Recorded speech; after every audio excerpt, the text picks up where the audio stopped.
रहा हिंदुस्तान। आज गांधी जयंती के अवसर पर मैं जनपद न्यायाधीश महोदय का, हमारे वरिष्ठ अधिकारीगण का, हमारे स्टाफ के अधिकारीगण का, अधिवक्ता बंधुओं का, कर्मचारी बंधुओं का, पुलिस और मीडिया के सभी लोगों का इस कार्यक्रम में हार्दिक स्वागत करता हूँ। सबसे पहले कार्यक्रम की शुरुआत गांधी जी की प्रतिमा पर दीप प्रज्वलन कर और उनको पुष्पांजलि अर्पित कर की जाएगी। इसके लिए मैं मंच पर आसीन माननीय जनपद न्यायाधीश महोदय एवं अन्य अधिकारीगण को से विनती करता हूँ कि बनाए गांधी जी की प्रतिमा पर पुष्पांजलि अर्पित कर कार्यक्रम की शुरुआत करें।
भैया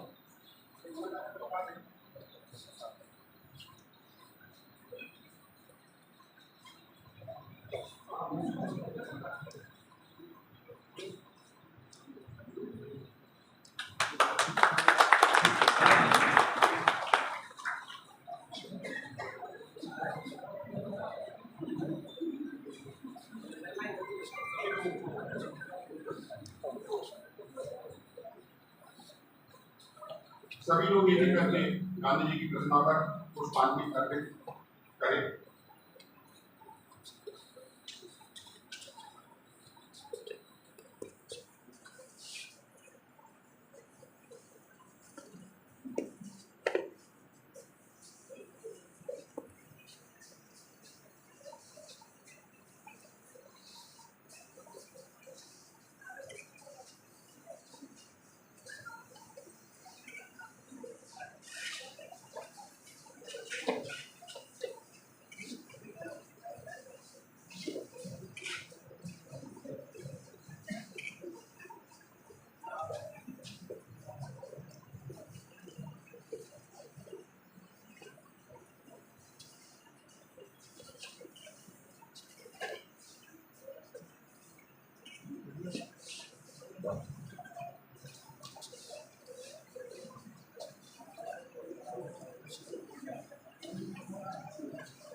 हरा जब जब विकल होती मुसीबत का समय आता, किसी भी युग में कोई महामानव चला।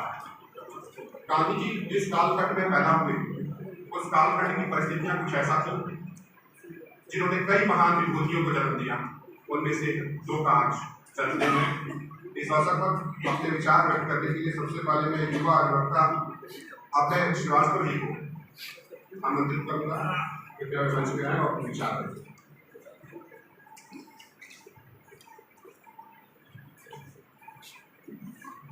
बहुत बहुत धन्यवाद माननीय सिविल जज साहब, मंचासी हमारे जनपद न्यायाधीश महोदय, फर्स्ट एडीजे साहब, चंद्र प्रकाश सर, समस्त एडीजे समस्त न्यायिक अधिकारीगण, समस्त वरिष्ठ अधिवक्तागण, न्यायिक कर्मचारी और पुलिस प्रोफेशनल्स, आज जब हम महात्मा गांधी और लाल बहादुर शास्त्री की जयंती मनाने आए हैं तो मुझसे विशेष आग्रह है कि मैं थोड़ा संक्षेप करके बात रखूं क्योंकि समय की कमी है। आज महात्मा गांधी को हम महात्मा क्यों बुलाते हैं ये तो कई लोगों को पता होगा, क्योंकि रविंद्रनाथ टैगोर ने इनको महात्मा गांधी की महात्मा की उपाधि दी थी। महात्मा की उपाधि देने के पीछे क्या वजह थी ये बहुत कम लोगों को शायद जानकारी है। रविंद्रनाथ टैगोर ने जो महात्मा की उपाधि गांधी को दी उसके पीछे इनके कोई भी सत्याग्रह या फिर किसी भी तरीके का कोई जनसमूह के पीछे था इस वजह से नहीं थी। उन्होंने एक बड़ी इंटरेस्टिंग चीज देखकर दी। उन्होंने देखा गांधी के जो आहार को लेकर प्रयोग थे और अध्यात्म को लेकर जो प्रयोग थे और गांधी के अपने जो जीवनचर्या थी उसमें जो गांधी अपने पालन करते थे, स्वयं जिस तरीके से रहते थे, सादगी से रहते थे, उस चीज को देखकर रविंद्रनाथ टैगोर ने महात्मा की उपाधि गांधी को दी। महात्मा गांधी के बारे में सत्य और अहिंसा तो सभी को पता है क्योंकि ये अनादिकाल से चले आ रहे, कोई नई चीज नहीं है। ये महात्मा गांधी खुद भी कहते थे कि सत्य और अहिंसा अनादिकाल से चले आ रहे, मुझे दुनिया को कोई नई चीज नहीं सिखानी है। लेकिन उन्होंने जो नई चीज दुनिया को सिखाई, सत्य और अहिंसा को जीवन में किस तरीके से सबके द्वारा एक्सेप्टेबल बनाया जा सकता है, ये गांधी ने जरूर सिखा दिया। एक बहुत बड़े जनसमूह को उस सत्य और अहिंसा से कैसे प्रभावित किया जा सकता है। धन्यवाद अभय जी, आपने गांधी जी कहते हैं, आप गांधी से असहमत भी हो सकते हैं क्योंकि गांधी जी माओ से तुम नहीं, वो माओ नहीं, वो आपको असहमत होने का भी विकल्प आप भी अपना विचार दीजिएगा क्योंकि आप लोगों को प्रेरणा आपके विचार जो है बिल्कुल रिलेवेंट होते हैं समय का और ये दो आदमी जरूर बताइएगा, उनका विचार संबंध करेगा और आपका भी विचार था बाकी अधिकारी पढ़ेंगे तभी उसके विचार, लेकिन लोग जरूर अपना विचार जरूर दीजिएगा और सीजन का आपको भी हालांकि बहुत कम बोलते हैं अच्छा करता बाड़ी बहुत धन्यवाद और आपकी इच्छा का सम्मान करते हुए हम उनके साथ को बुलाएंगे। लेकिन उससे पहले मैं वरिष्ठ अधिवक्ता श्री रणजीत सिंह से निवेदन करता हूँ हमारे सामने आपके साथ।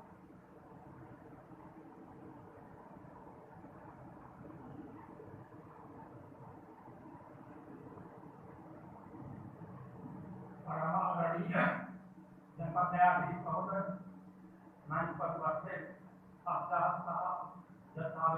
हमारे न्यायिक परिवार के अधिकारीगण, अधिवक्ता बंधुओं, कर्मचारी बंधुओं, पुलिस बल के सिपाही बंधुओं, महात्मा गांधी और शास्त्री जी के आज इस पूरी जयंती पर मैं उनके चरण कमल में अपनी शक्ति श्रद्धांजलि अर्पित करता हूँ।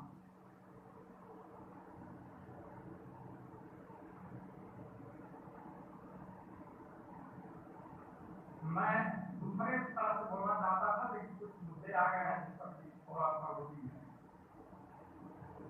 महात्मा गांधी को महात्मा क्यों कहा जाता है, इसके लिए वेद, उपनिषद, पुराण, उत्तर मीमांसा, पूर्व मीमांसा, न्यायिक दर्शन, वैशेषिक दर्शन, सब दर्शनों में इसको कहा कि महात्मा किसको कहते हैं, संत किसको कहते हैं। संत तुलसी ने श्री रामचरित मानस जी में एक परिभाषा दी संतों की कि संत हृदय नवनीत समाना, कहा कबीर पर कहे न जाना, निज प्रताप द्रोय नवनीता, पर दुख द्रोय संत सुनीता। मक्खन से तुलना कर दिए भारत के सारे कवियों ने, विश्व के सारे कवियों ने कि संत का हृदय मक्खन के समान होता है। और इसकी तुलना किया तो कहा कि दोनों में विशाल अंतर है, ये उत्तरी ध्रुव से दक्षिणी ध्रुव है। संत मक्खन जो है जब गर्मी पाता है तो पिघल जाता है, घी गर्मी पाता है तो पिघल जाता है, लेकिन संत का हृदय मानवता के दुख से दुखित होकर के पिघल जाता है, पिघलता है। उस समय भारत राष्ट्र में अछूतोद्धार। कई बार ऐसा होता है कि जब एक महान शख्सियत जन्म लेती है तो उसके आगे जो थोड़ी छोटी महान शख्सियत होती है उसकी महत्ता कम हो जाती है। गांधी जी पर चर्चा करते करते शास्त्री जी की चर्चा कहीं छूट गई। शास्त्री जी भी एक बहुत महान व्यक्तित्व थे। बहुत ज़्यादा मैं नहीं बोल सकता, लेकिन इतना जरूर कहूँगा कि जात की शुरुआत तो, लेकिन नाम पे नहीं लगाते थे, क्योंकि जात प्रथा के विरुद्ध जिस कार्य को हम करना चाहते हैं उसका प्रयोग सबसे पहले अपने पर करना चाहिए। शास्त्री जी ने वही उनकी ईमानदारी और देशभक्ति पर के बारे में सभी जानते हैं। इसी क्रम में अपने विचार रखने के लिए मैं माननीय मुख्य न्यायिक दंडाधिकारी श्री शरद चौधरी सर को आमंत्रित करता हूँ। धन्यवाद।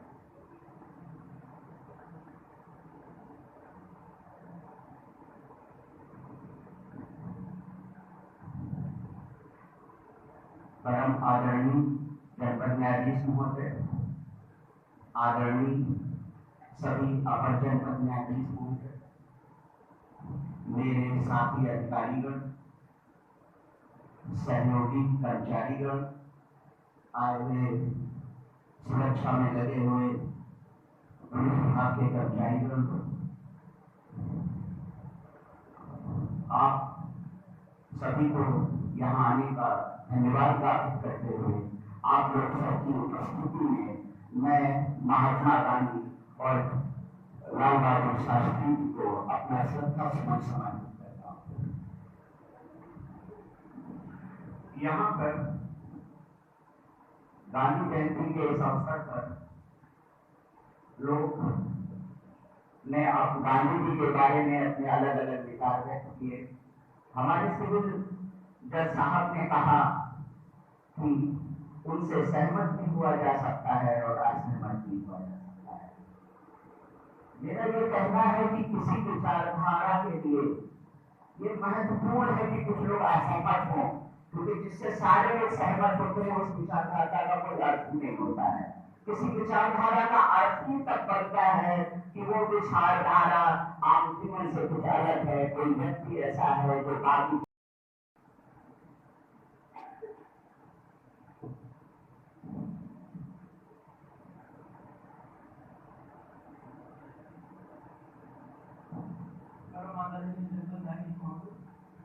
हमारे बड़े प्रथम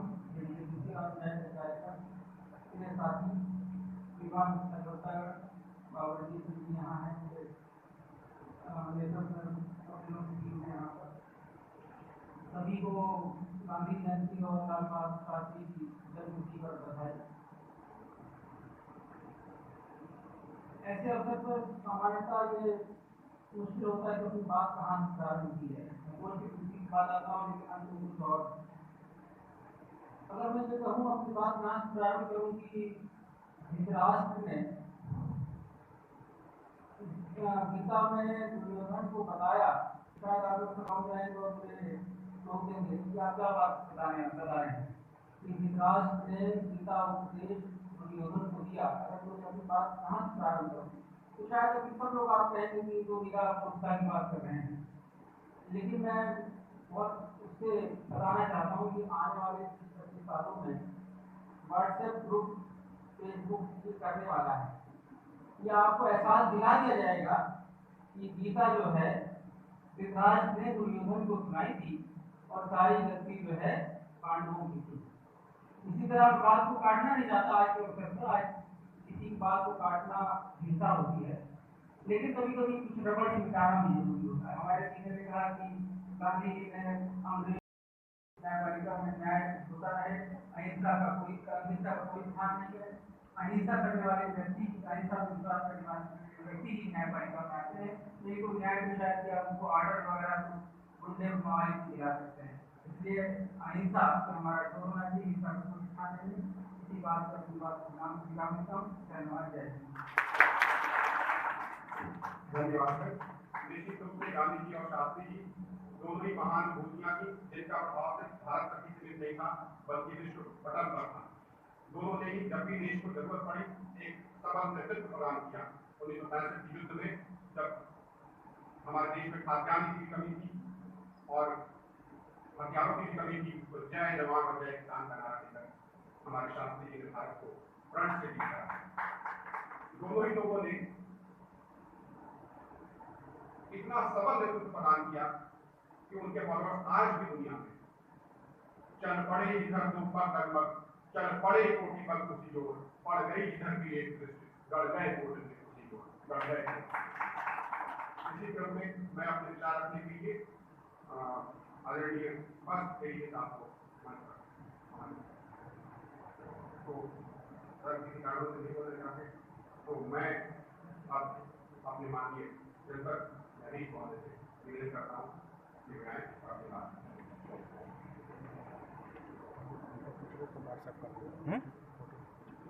फोटो इन सब वीडियो हमारे पास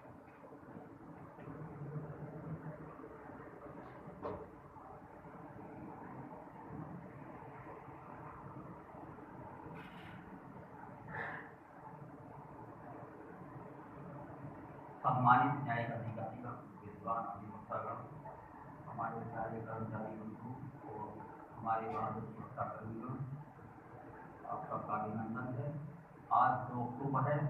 न सिर्फ पूरा भारत बल्कि दुनिया के कई देश आज गांधी जी की 153वीं जयंती अंतर्राष्ट्रीय अहिंसा दिवस के तौर पर मना रहे हैं।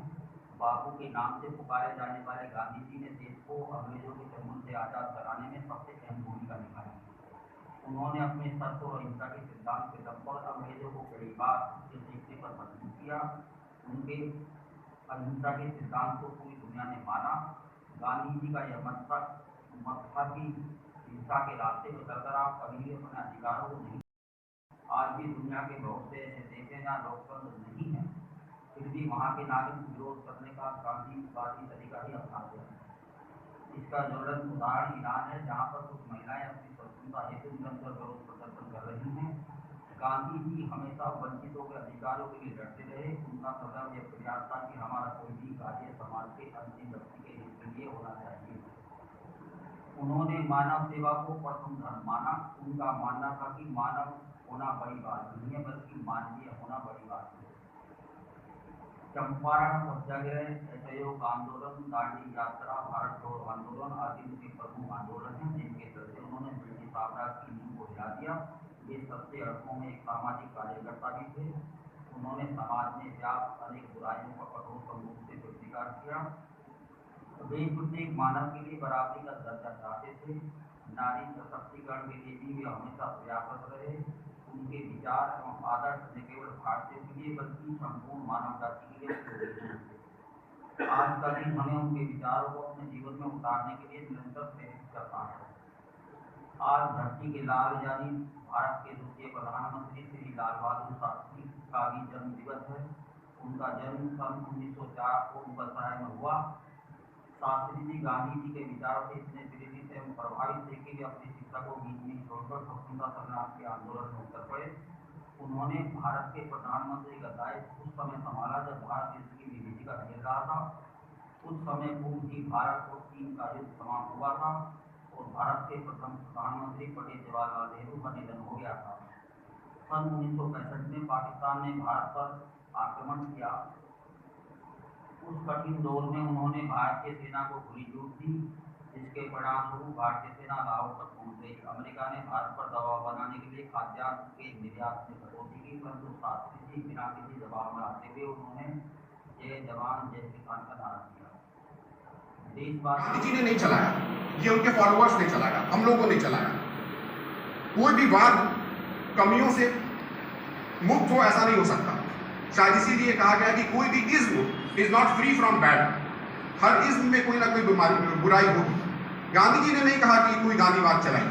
गांधी जी ने कुछ विचार रखे, आप उसको मानते हैं तो आप उसे पालन करें, लेकिन हमें खुद देखना है कि हम गांधी के विचारों को कितना फॉलो करते हैं। अगर अहिंसा का विचार है तो मानव की छोड़िए बेजुबान जानवरों को हम क्यों मारते हैं सिर्फ अपने खाने के लिए? और अगर हम ये करते हैं तो क्या हम गांधी को फॉलो करते हैं?